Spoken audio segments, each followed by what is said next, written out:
MJ. How was your day? May English ka na matis. Good. So, where you been this morning? My English is correct. Yes. Yeah. Now, where have you been this morning?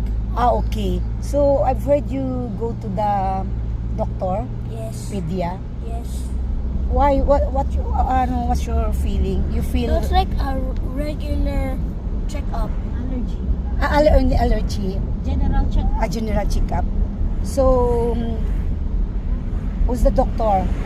Women or men? Who Women. bad? Woman. Because woman is multiple. So woman. Yes. So, she give you vitamins. No, she just checked me. Oh, and check. then she gave us advice. Only that. You did an X-ray. Yeah, and also X-ray. X-ray. So, it's better, no? There is an X-ray. So, bye-bye for a while. Masyal-masyal kami. Thanks for watching.